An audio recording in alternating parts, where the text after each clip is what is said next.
Greetings, Pisces. Shannon here.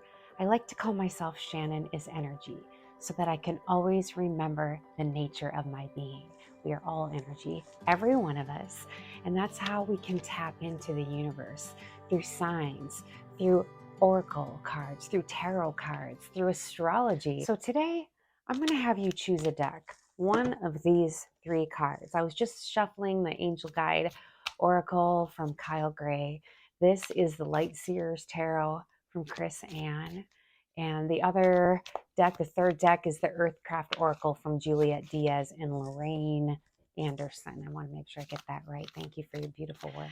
So I want you to just focus on one of these three decks. Which one of these is really calling out to you right now? And it might end up that you get something from each of the decks. So I invite you to listen to all three, of course. But really, there's a message in here for you, Pisces.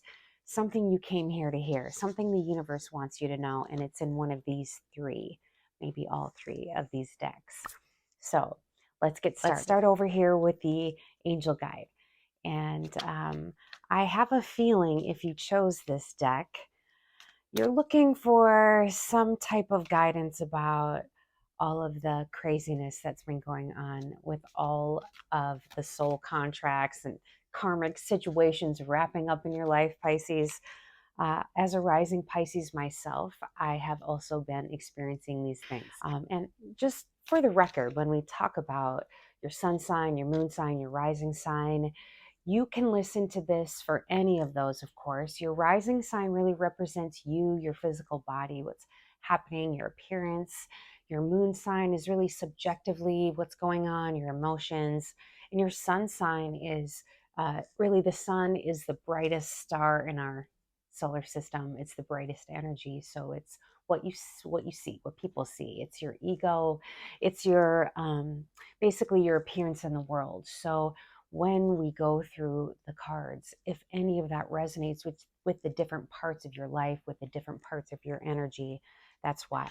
So Pisces, let's talk about this first deck over here, this Angel Guide, and see what is coming through for you here. Okay, I'm going to start with these three.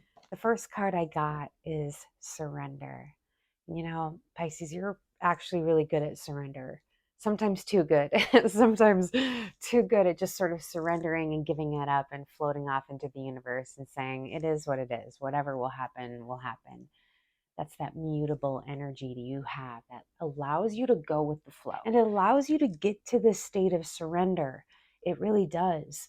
Pisces, you're the accumulation of all the other signs, if you think about it, the 12th sign of the zodiac.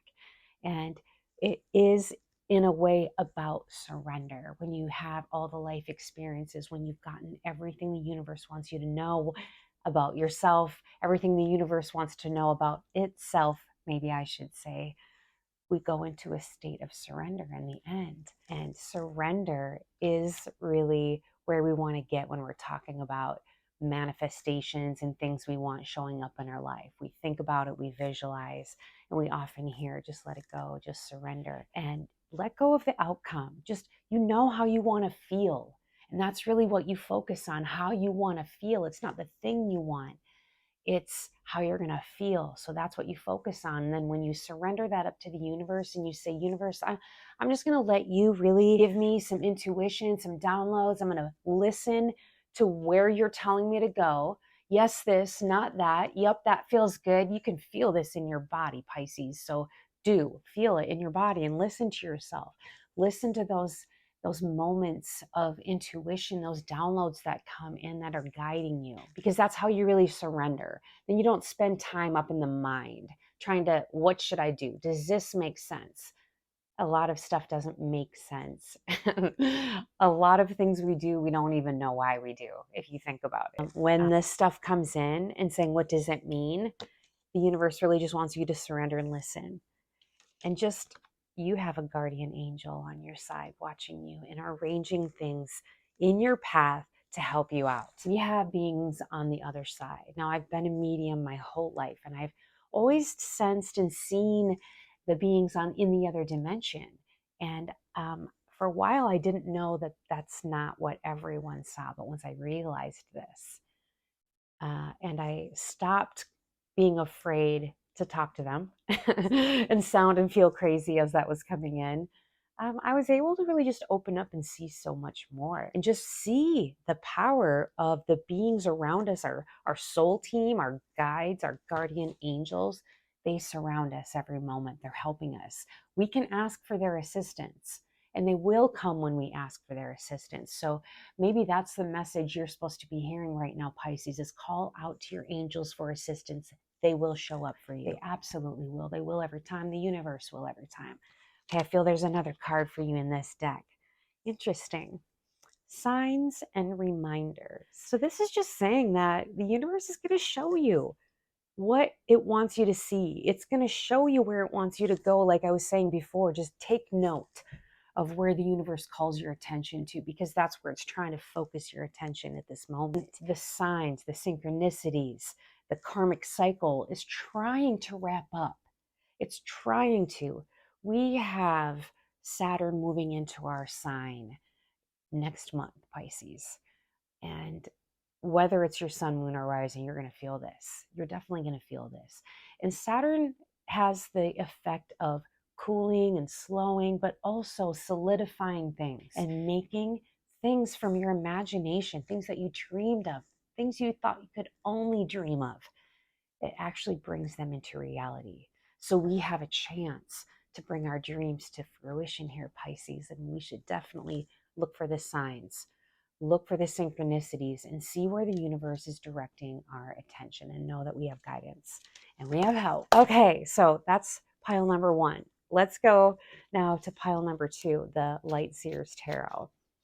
All right, Pisces, this deck tends to be a little bit more intense. If you pick this one, you have a different message coming your way, and this is what you're looking for, obviously. Okay, so I've got one on the bottom here, and this is going to really represent what's going on in the subconscious. I'm going to leave that upside down for a second here, but let's see what we've got here, Pisces. Okay.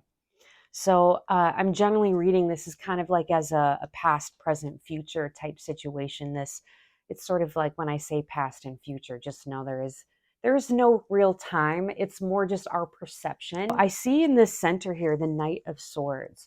And this is some action. This is something going forward. This is an idea. This is somewhere you want to be, something you want to say, some place you want to go. This represents an idea.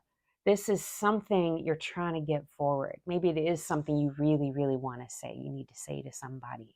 Maybe you need to say it to yourself. Because what we have sitting here in the past is a Hierophant, but in reverse. So this means a couple things when we see these cards in reverse. Sometimes what it means is it's not happening. I'm not seeing this energy. Or it means it's real internal. And the Hierophant represents higher learning. It represents a lot of times like institutional learning, maybe religion, some kind of established knowledge, ancient knowledge even. And when we see it upside down, this really means that there's lessons here that either aren't being learned, aren't being used, something's not being utilized in the way that it should be to move forward with this idea. There's some stuck energy, or there's just a lot of internal thinking here where your mind is just going and going and going. You're trying to get here and you're stuck, and you know what you've learned. It's like this is your programming in a way, and you know what that feels like and it sounds like. You know what you've experienced, but maybe where you're trying to go feels different from this. And I see the High Priestess here also in reverse. And this is where I wonder if you're not trying to go to a more intuitive place with whatever it is. The universe wants you to tap into your powers of creation. Again, she's upside down because she's maybe stuck a little bit and isn't able to move those creative energies forward. So the universe is maybe budging you a little bit and saying, I'm going to find out what's going on here in a second with the subconscious card, but the High Priestess, she creates with the magician. She is the spirit that moves the earth that the magician brings in, if that makes sense. Maybe this thing, whatever it is, has you really, really diving deep into your brain, deep into your intuition and trying to figure out what is going on here. Wow. Okay. So this is what's going on subconsciously. Lack. This is a lack mentality. Something has stopped you here in your subconscious saying, I can't do this. I can't have this. This won't work. This isn't for me. This isn't a good enough idea. This isn't something I can have. And that lack that sits in your subconscious probably is what's turning these things upside down and not allowing this to move forward. So what do we do about this lack, universe? Let's pull another card on this to get some clarifier. We know one thing we can do about a lack mentality is notice. And when I say a lack mentality, all I'm saying is like you focus on what you don't have when you're in a lack mentality. All you can see is what you don't have. You compare yourself to others. You compare your house, your things. What do you own? What's my attention that I get? What kind of, fill in the blank, okay? Anything you could possibly compare yourself or find yourself lacking in.